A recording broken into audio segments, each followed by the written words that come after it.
Calling the little place that I lived a sleepy small town seems ironic right around now. Not like any of us were going to sleep anytime soon. Or ever again, maybe. I've been awake for 72 hours now, so give me a little grace when it comes to keeping my story straight. The past few days in Hazelwood have been chaotic for everyone, and we're all running on fumes. The last morning, everything was normal was Saturday. I ran out to Wally's grocery to get a few things to throw on the grill that night. Figured I'd have a couple friends over, a few drinks, set up the fire pit now that weather was getting more crisp. Have a nice night. I barely got through the door when the truck started going through the streets, a pre-recorded message playing asking everyone to return to their homes for their own safety. An alert came through on my phone within seconds, echoing the sentiments. Emergency alert. Please stay indoors. Intense meteorological events imminent in your area. For your own safety, please remain inside with windows and doors closed. Weird, but okay. Maybe there was a storm system coming through, but why wouldn't it say that there would be a tornado watch or something? Everyone else was just as confused, milling back to their cars to head back home. I did the same, hopping in my crappy old hatchback and getting back home within minutes. After going inside, I sat up near the window for a few, curious to see what might be going on. Well, the alert wasn't wrong. Clouds rolled in quick. Massive, dark, swirling ones. I could see purple lightning even discharging in some, with the occasional flash of green coming through. The rain that came with it brought a smell that I could pick up even from inside the house. Metallic, though with a hint of acidity that almost stung my nostrils. There was nobody out on the streets, not even animals running around. All in all, it came down pretty hard, but only lasted maybe 20 minutes at most. The second alert followed not long after everything stopped, this one making me a lot more nervous than the first. Emergency alert. Please remain indoors. Stay awake. Do not fall asleep or allow any friends and loved ones to do the same. Please stay tuned for further updates. This one had me. I honestly thought it was a hoax for a minute, like that time someone sent a fake nuke warning to everyone in Hawaii. The more I looked around outside, though, the more I wondered. Everything was too still, especially for a Saturday morning. Not even the birds were chirping. Hell, even the crickets and frogs that normally would be throwing a fucking rave after every shower didn't have anything to say. Just eerie quiet. Not even a breeze to rustle the leaves. An ambulance cut the silence, tearing down the main street just a few dozen feet away, going further into town. They didn't usually go that fast down this part of the road, considering all the residential homes out here. They had to blow by. I walked out on my front porch, looking around to see what the hell might be going on. "Strange weather, ain't it?" a gruff voice shouted over to me. Across the road and to the left, old Mr. Hutch was sitting out on his porch, rocking in that same old chair he spent hours in. "Yeah, weird stuff." "Those alerts seem real to you?" I asked. He looked at me, not understanding, so I held up my phone to him. "The emergency alerts that came through, did you get them?" "Oh, I ain't got one of those damn things. Just the landline. Don't need all that Facebook and Twitter bullshit," he said, starting to go off louder. "Something happening in town?" "Not sure, to be honest. I just got an alert that said stay inside and don't fall asleep. Might not want to stay on the rocker too long in that case," I said. He only laughed. "Son, I've taken Saturday naps at noon since I was a boy. Didn't even miss them when I was riding choppers in Vietnam. The cell phones ain't gonna stop that." He chuckled out. I couldn't help but laugh along with him. Man had his priorities after all. Not like I could argue him out of taking a nap on his porch. "Enjoy it. I'll catch you later. Tell Mrs. Hutch I still want her Swedish meatball recipe when she gets a chance." We both gave parting waves. I stepped back inside, moving into my home office just down the hallway from the front door. Cracking the blinds here, I had a full view of the neighborhood, including Hutch now beginning to nod off on his porch. While I booted up my computer and started getting a little work done, I just figured I would keep an eye on things. I don't know how much time had passed. Maybe minutes, maybe an hour at most, but I started noticing him kind of jerking around in the seat. The guy was in his late 70s, so I got a little nervous and started to run outside, seeing what if he needed help or was just having a bad dream. Barely made it off my porch when his head quite literally ejected from his body. I don't know how else to describe it. Fired right off his shoulders like a damn firework on Independence Day. Soon as it did, though, something else just sprouted right from the bloody stump, taking up residence where his head was before. Looked like this centipede thing. Tons of spindly legs coming out of the sides with one huge hexic eye right in the center. It bent and swayed on the shoulders as it extended from his body, getting used to it before making it stand, walking into his house next. For a minute, I was split on what to do. Either run back into my place and barricade the door, or run in and try to save Mrs. Hutch, assuming she was in there. Not that I had to assume long, as a scream cut the air just seconds later. No time to think, I ran full burst up the porch steps and through the front door, emerging on a terrifying scene. Hutch's body was pressing down on his wife, the massive centipede bursting from his stump neck, striking at her. It had already gotten her a couple of times. Dozens of sharp tendrils extending from the mouth of the thing had nicked at her skin. Apparently that's all it took. Something secreted in those pincers was winning the battle over Mrs. Hutch, making her quickly lose consciousness and fall to the floor. As she fell asleep, the Hutch centipede thing got up, turning attention to me now as it walked forward. "Whoa, whoa, whoa! Hey, no! Leave me alone, Hutch. I swear to God," I said, scrambling to find anything that could function as a weapon. There was a bag of golf clubs right by the door. Not sure what I was about to get from it, but gripping one of the handles, I pulled it up, emerging with a damn thick driver. Good enough. No hesitation. This thing didn't have a damn head. It didn't have any rights other than what it was about to get. I swung the club hard, catching the centipede thing right on the tip, making it hiss as it reeled back. Mrs. Hutch began writhing on the floor, screams coming through in guttural barks as something tore at her throat from the inside. Her head didn't fly off nearly as violently as his did, but stretched and tore instead, pain and fear in her eyes the whole time. It looked like even while she was feeling this, she was just going through a nightmare in her sleep, seeing death play out on an infinite scale in her mind. The centipede that emerged here was smaller than the other, and didn't seem to have control over the body quite yet, maybe because it appeared too early. Either way, Hutch was still bearing down on me, so I swung again, this time retreating for the door, desperate to get to safety. Backing through the door nearly caused me to trip over the threshold, swinging once more at the terrifying bug as it lashed out at me. This time, it caught my swing, twisting around the club in order to take it away from me as arms raised to grab onto whatever of me it could reach. Stumbling probably saved my life, giving me a slight distance to turn and start running down steps, back over to my house. Clouds were still obscuring the sky above, fresh flashes of lightning beginning to go off above. Something was in the air, different than after any other storm, and the sound of screams began to reach me faintly over the still air. I wasn't the only one contending with what was going on, apparently. The door slammed behind me as I dove through, quickly deadbolting and locking it before drawing my blinds closed. It only took seconds for them to start banging on the door. Then, massive thuds landing on the solid wood. Way more power behind the hits than old Hutch ever had in him in his prime. At this point, I'm not going to fuck around with whatever is happening.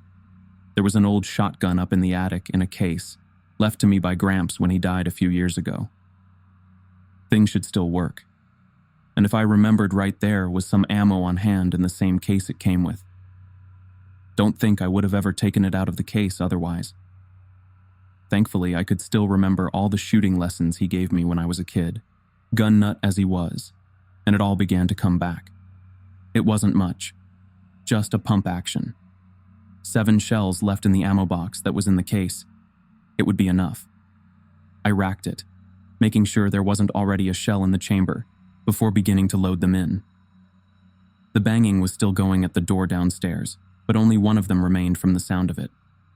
It was cold up here in the attic, stale air and insulation, the only thing other than old boxes to keep me company.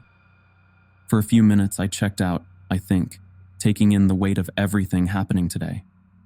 Hell, I needed a moment just to prepare myself. Centipede head or not, this was still my neighbor for the last 4 years. He and his wife had invited me into their home plenty of times, fed me some great dinners, and now it was like some fucked up Resident Evil game I was getting to live through. A skittering from the other side of the attic wall brought me back to the present. The thin wood and insulation was being pressed inward, something tapping along as it tried to find a way in from the other side. Probably the worst fucking noise I've ever heard too. Like dozens of roaches, just skittering across a wooden board. My skin was crawling, hoisting the shotgun to my shoulder and aiming as the taps moved closer to the small vent in the wall, leading to outside. I could see the shadow over the slats before legs began poking through them, working to stretch what it could and fit through, desperate to get to me. It kept working at the slats for a moment before one finally gave in, weathered from years. This house was old, so not too much of a surprise, but as soon as it gave, that was the reinforcement the crawler needed, forcing its way further in and extending further through the vent, catching sight of me right as I pulled the trigger. It burst, guts and pieces of the shell flying everywhere while legs rained down. The remainder of it slumped over, dangling in the window as I made my way back through the attic door, still focusing my gun right on the damn thing. I got downstairs and heard Mrs. Hutch still beating on the door, fistfalls getting louder as she seemingly gained more power behind the blows. I hesitated only momentarily, unlocking the deadbolt and stepping off to the side, into the hallway, behind the door as it opened, gun trained right at where eye level would be, or at least where I hoped it would be, when she eventually entered the house. Almost shit my pants when this thing curled right around the doorway and stared into my fucking soul before I got it together and pulled the trigger. It burst, spattering guts all over me and making my ears ring at close range. Her body fell forward into the doorway, remains of the centipede skittering on the wood floor as it went through death convulsions. I stepped out, partially to see if anyone else came out on hearing the noise, and partially to see what had happened to Hutch's body. The answer was slumped on the lawn right by the wall, centipede extended all the way up and through the attic vent. His body wasn't even able to fall completely, with the centipede holding it up, likely at the limit it could stretch. Legs ran the entire length of it, making me shiver just looking. Grabbing Mrs. Hutch's ankles, I pulled her back out onto the lawn, getting her out of the way so I could close the door and relock it. Without the worry of what the hell it might do to me, I was able to look closer at it now, seeing that the centipede I had thought it was is actually something much worse. Every segment of the thing was part of her spine, vertebrae growing over each other as it extended out of her stump neck. The end of it, where the shotgun had blasted off, looked like a frayed electrical wire, dozens of smaller strands of spinal cord unraveling, and at the top. I shivered, unsure of what the hell was going on, but knowing that it wasn't something I wanted any part of. The door slammed behind me. This time, though, I took a few other safety measures, pushing the recliner from the living room against the doorframe to block it. Tried calling EMS to see if there was anyone that would even pick up, but sirens were blaring through the still air, mixing with far-off screams as more of the town began to contend with what was happening. The line was dead, much like I expected, and all I could do was sigh, turning on the television and knowing our dinky little town would never get the attention of the news. Sure enough, just more crap instead of news. A CEO arrested for money laundering, a reality star who was fighting back against plastic surgery rumors, another war on the horizon with some far-off country, Usual day in America. God, I was tired. I remember pacing my house until the sun went down, just hoping that I could hear something about what was happening in the world outside. Meanwhile, the cloud cover was still there, jolts of electricity lighting up the skyline every so often. The sirens eventually faded, but the screams didn't, only changing position as more of the town found the same thing I did, just without as much luck surviving. Good news was that I had a decent amount of food. My grocery trip this morning was for a pretty spontaneous get-together, not that I had heard from anyone since that first alert popped up. If my friends were still out there, I hoped they were still human at least. If not, who knows? Maybe they made it out before things got bad. For once, I was kind of thankful for my bad sleep schedule. Insomnia was something I've struggled with, on and off my entire life, going whole nights without sleep at some points, and just segueing into the next day. Not sleeping wasn't too much of a challenge for me, for a while, anyway. Eventually, I just drew the blinds and tried to find something to do to keep my mind occupied, hoping some alert would come through, telling me that everything was okay now, and it was just I don't know. Nothing about this would fit into any natural explanation. Who knows? Maybe it's still all a dream, and I'm just asleep in bed, unaware that my alarm's gone off at this point. Wishful thinking, of course. Around 2 a.m, someone set one of the houses down the street on fire. Despite the rainy conditions that had persisted since the first warning, the entire neighborhood quickly began to catch with no firefighters coming to get it under control. I was nearly dozing off in my living room, television on loud to hopefully keep me awake with the noise. Figured with where it was relative to the street outside, the sound wouldn't reach too terribly far, giving me some safety. I only realized the fire was going when I started to smell the smoke. Looking out the front window revealed it had already jumped pretty far, only about 2 houses away from me. I was going to need to get the hell out of here, or face the flames. Took everything I could, shotgun, a little cooler of food I threw together that could easily be eaten without prep, some medical supplies from the bathroom, loaded it all up in the car, and hit the road. It only took me about 5 minutes of driving to reach the edge of town, and realize things were far, far more fucked than I had originally believed. Cue my fucking surprise when I'm driving along the highway, going slower than normal thankfully because I wanted to be vigilant, and I run my car smack into a solid goddamn wall. Can't believe how fortunate I was to get out relatively unscathed, only a nasty bruise on my shoulder.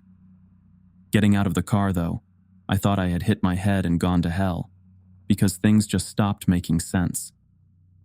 The sky above was still sparking with electricity, blanketed by dark clouds against the night.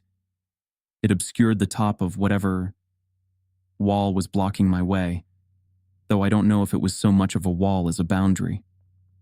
Not going to lie, I was feeling very Truman Show-esque. Or maybe Looney Tunes, considering how much of a weird fever dream this was. The barrier had the road and landscape around town perfectly laid over it. Not painted, I don't think, but kind of like a television. The clouds crackled with lightning in the distance, despite that distance not actually being there. Maybe it was just a really thick window. I honestly couldn't tell with the darkness and my aching body. Whatever the hell it was, there was no way for me to get through. No staircase with a door, no hatch leading through, not even a painted tunnel. My car in the meantime was, well, not great. The front end was accordion to hell, folding all over itself. It's a miracle I was still alive. But honestly, the miracle made it feel more like I was trapped in this hell, damned never to escape. Time to find another plan. To say things have played out weird since then is an understatement. Know how when you're in a nightmare, everything that happens is the most illogical shitstorm of a sequence? Like sometimes you'll just arrive at your next destination. Something will appear out of nowhere. Nothing is off limits. And anything could happen without the slightest hint of justification. That's how reality is moving right now. Genuinely. I don't know how the fuck I got where I am now. I'm holed up at Wally's all the way on the other side of the town. My car is nowhere to be found. The shotgun is fucking gone. And I'm sitting in the cheese aisle, pile driving through a deli tray like it's the last meal I've ever have. It was like I was sleepwalking the entire time from when I noticed the barrier to now, sitting here, stuffing my face. I nearly fucking choked because of how taken aback I was.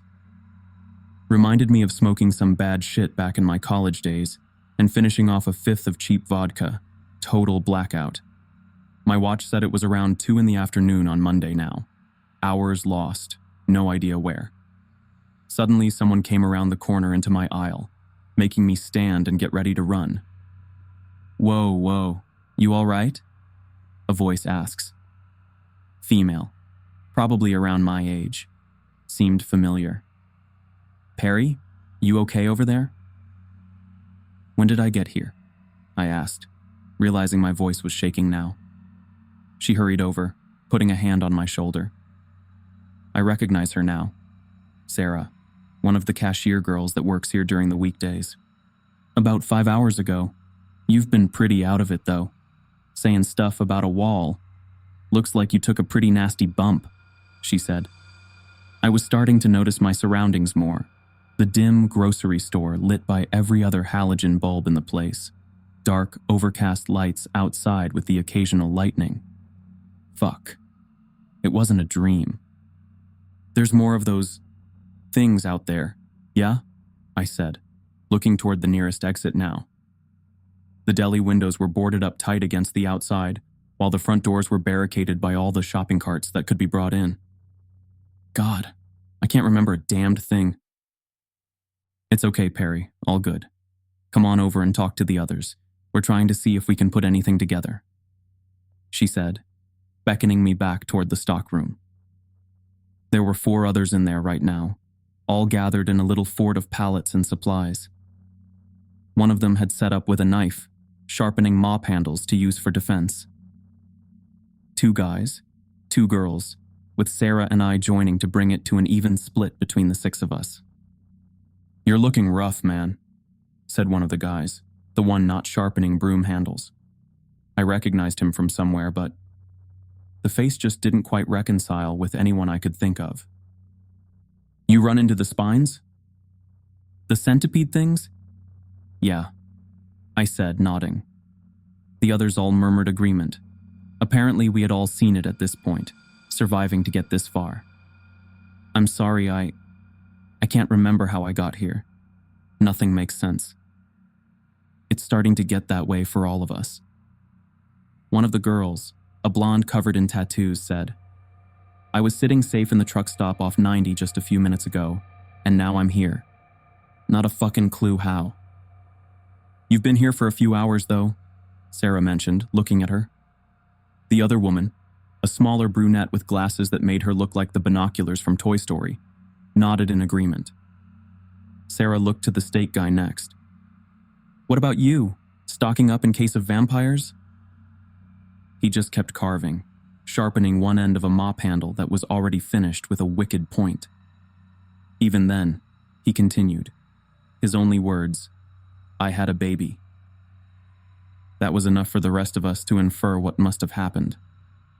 Not many humans spend most of their time sleeping, but a baby. Jesus. Poor guy. We left him to his steak sharpening after that. Have any other alerts come through? I asked, looking around to the others. I feel like there's something I might have missed somewhere, some crucial event, but everything was a blur. Nothing about how I got here made sense, with everyone else sharing similar feelings. At this point, even if we could get out of town, would it be too late for us? Just the same stuff. Don't fall asleep. Stay awake no matter what. Isolate any who may fall asleep. Bullshit like that, the other man said. I still couldn't place where I knew him from, with big bushy eyebrows that met in the middle and a thick comb over on top of his head. I was visiting my grandpa at the senior center when things started going crazy. Old people napping everywhere. Heads just started popping off like champagne corks. Yeah, what the hell is going on with those? I asked, still trying to gather my bearings. I thought they were like bugs. I have a theory that something happens when we enter REM sleep, Binoculars mentioned. It awakens whatever makes the spine take over. So that's just their spine? Tattoo asked now, panic in her eyes. Swear the one I saw. Still had eyes on the end of it, looking at me the entire time it came after. Then those freaky threads that were coming out of it. Don't let those touch you, I mentioned, recounting the story of the Hutch family. They all shuddered, except for Steak, who just kept staring blankly at the sharp point he was making. He stopped carving after a moment, staring at the nasty tip on the javelin he had carved. Hey man, you okay? Be careful with that. I'm sorry, Millie, he said, standing up and situating the point of the carved handle on his neck, tilting a little ways inward. It was like watching a car crash in slow motion, knowing that you're about to see something awful, yet too terrified to move in time. He situated both hands on the handle, pushing the point into his neck so hard, a little bead of blood began to ooze out, and threw himself forward toward the ground. The other end of the handle didn't have a mop head on it, just metal and rubber for holding it in place. It hit the ground, catching on a crack in the concrete that stopped it suddenly, holding it upward at an angle. The force of him falling forward made the point immediately puncture right through the underside of his head, managing to poke far enough through to come out the other side of his skull. God, why? Why did he do that?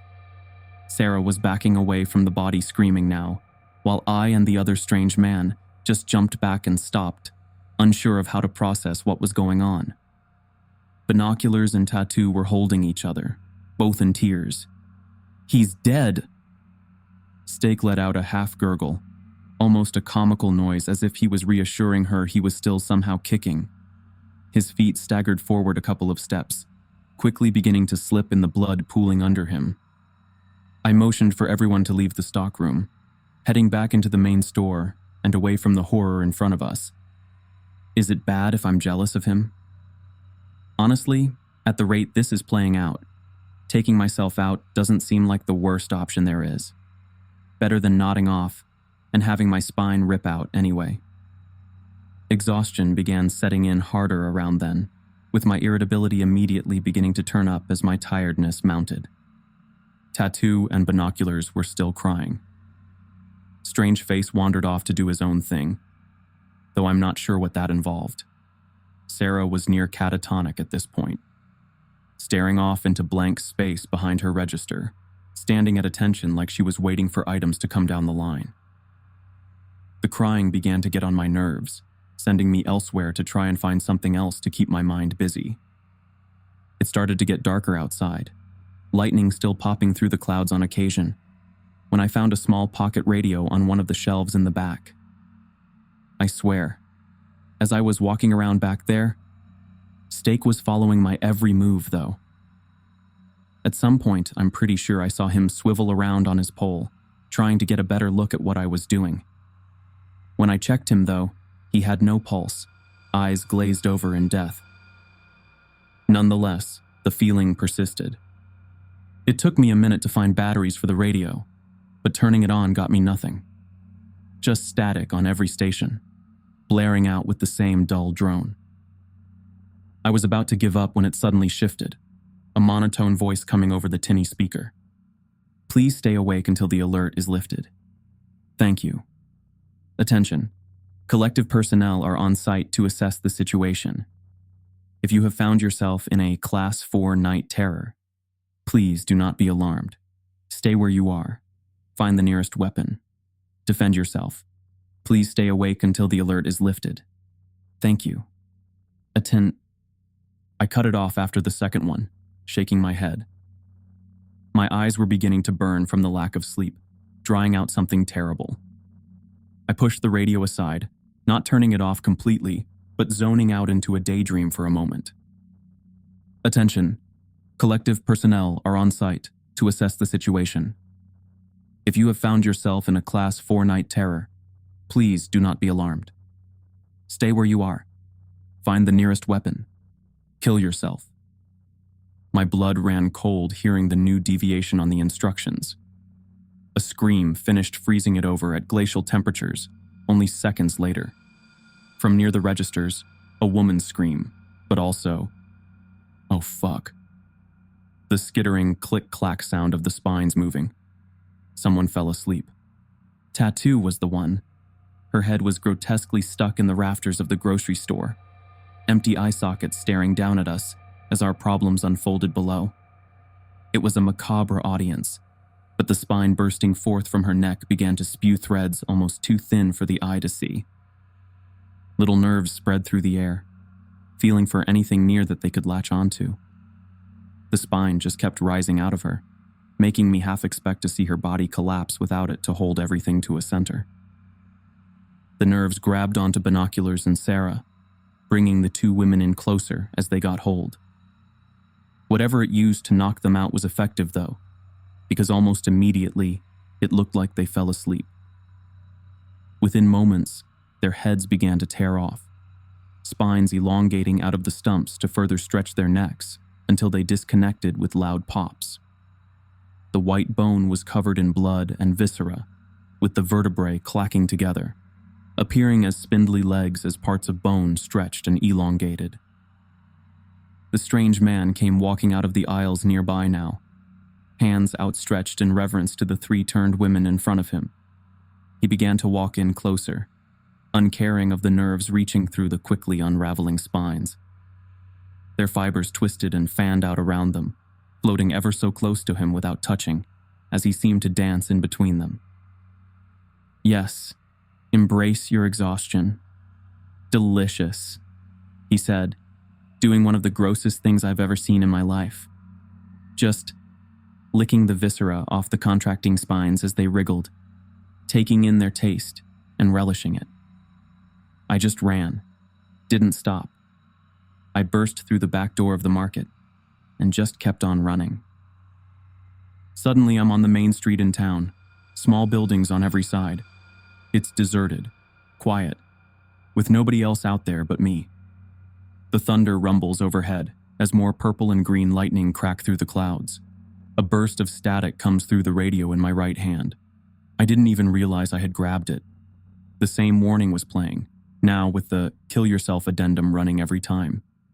Checking my watch revealed that I had lost another day and a half somewhere along the way. Where? Who the fuck knows? I just arrived here, I guess. Don't even remember where I was trying to go in the first place. A strap digs into my neck as I turn around, looking to see if there's any place to find safety. The shotgun? Holy shit. The shotgun is slung over my back. How did I get it back? Did I make the trip back to my car, then come back to the center of town? That didn't matter then. I could hear them, hundreds of them. There was just the skittering sounds of tiny, jagged feet on the pavement all around me. The clickety-clack of vertebrae as they smacked and scraped past each other. I could see the nerves flying into the sky above before they all even got here. Massive spinal columns extending out of every single body from a bloody stump where the neck should be.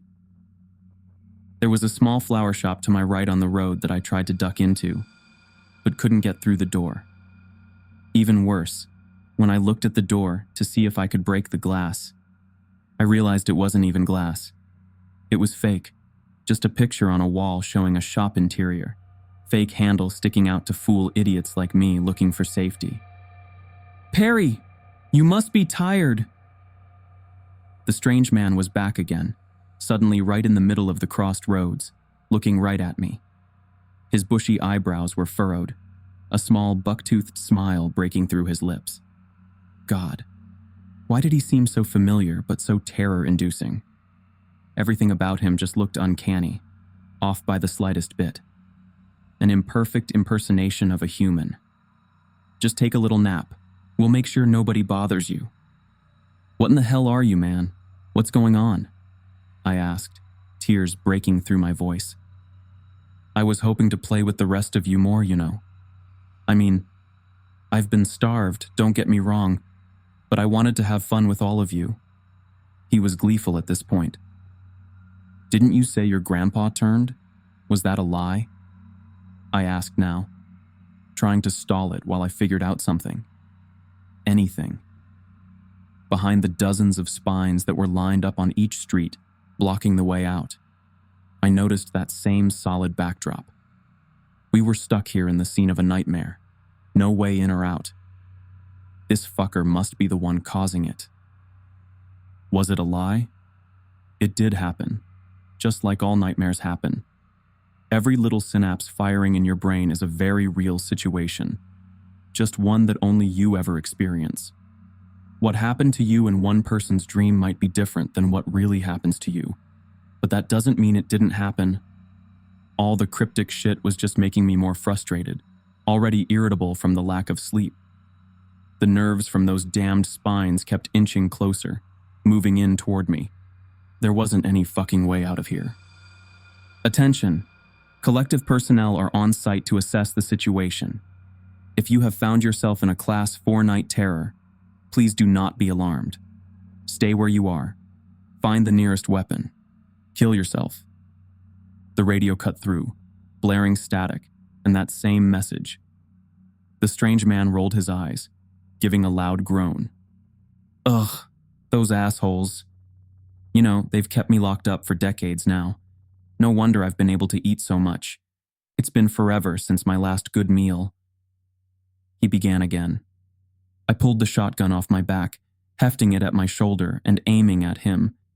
He stopped, a look of surprise on his face as he walked closer, examining the shotgun from top to bottom before literally putting his eye to the barrel. Bang! My finger wasn't even on the trigger, but it still fired, blowing his brains out right in front of me. The entire top right half of his face was gone, back of the head included, and what was left of his mangled mouth was fucking laughing maniacally. You can't kill me on the home turf, Perry. Come on, be a good sport, he shouted as I fell back in fear, tasting the brain matter that had splattered upon the gun going off. It was everywhere, all over me, all over the street. There was too much of it to even make sense of from the wound. Too much for the short time it had been open, and no head would have that many brains in it, right? They began piling on the street, blood pooling and running off into a sewer drain at the corner. Nerves kept coming closer, feeling their way toward me as the strange man laughed once more. If you're hearing this, please, kill yourself before it's too late. The static burst through to another voice, less monotone and more human now. His look went from amused to pissed off. Come on, don't ruin more of my fun, he said, laughing once more as he made a finger gun at the radio, going pew and blasting it to smithereens. Those stuffy old fucks don't know what they're talking about anyway. Come on, Perry. You're the last one still here. Last one standing, buddy. You survived this far. What are you gonna do now? The city around me faded away, and I was suddenly in the middle of a raucous theme park, people bustling around in every direction. The strange man appeared, wearing mascot ears and eating a comically large cotton candy. Gonna go to Disney? Have yourself a magical time? He said. The scene dropped out as soon as it came in, water now flooding in from every direction, pouring over the edges of some invisible tank to sweep me away.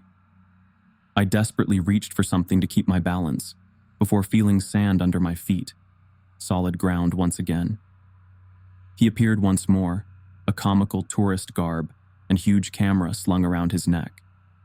He pushed the button on it, causing the flash to blind me, closing my eyes against the madness happening. Island vacation, maybe? Rest and rejuvenate? Flames burst to life everywhere, the smell of sulfur stinging at my nostrils. The bright light that blinded me only moments ago was replaced by molten fire, billowing from the ground below my feet. The heat was more intense than anything I'd ever felt. Or maybe you'll just let me drag your poor soul down to hell, huh? How about that, Perry? His laughter echoed in every direction around me, making me want to claw my ears out. My sanity was slipping with every passing second, exhaustion tugging at my last shreds. Meanwhile, he fluttered around me like some fucking demon, spewing hate and vitriol at me from every direction.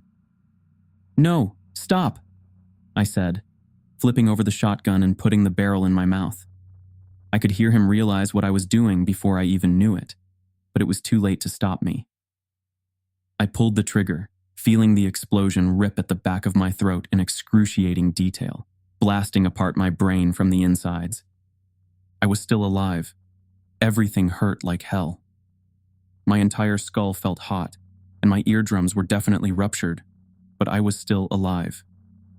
"You idiot," I could hear him, faintly through the dull throbbing of blood in my ears.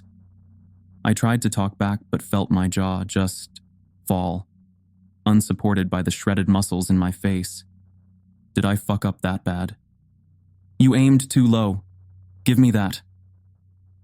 He went to snatch the shotgun away from me before I could try again, but I was dedicated, determined even. I hoisted myself back, tilting my head and holding the shotgun to the roof of my mouth. It probably looked like I was trying to play a damned shotgun saxophone, the way I was moving, but I needed the momentum. Taking a page out of Stake's book, I threw myself forward, pumping the shotgun as I started moving, and slammed the butt of the weapon into the hard rock at my feet. I felt it fire off one more time, successfully blasting my skull apart into billions of little fragments. He screamed at me as the hell around me faded to black, a sweet abyss of death. I almost choked sitting up, gasping for air and feeling the cold tile under me as I scrambled to stand and run. Someone pushed me back on the floor, shining a light into my eyes and holding them open. "Clear! He's clear!" they shouted. "Get me a stretcher. The last one made it back." They were dressed in a nice suit, hair perfectly styled short. I looked up at the ceiling above me as hot bile burned in my throat, threatening to push its way up and out. Another man in a suit ran by, bringing a small medical kit with him. He began checking on me, taking blood pressure, vitals, anything that he could.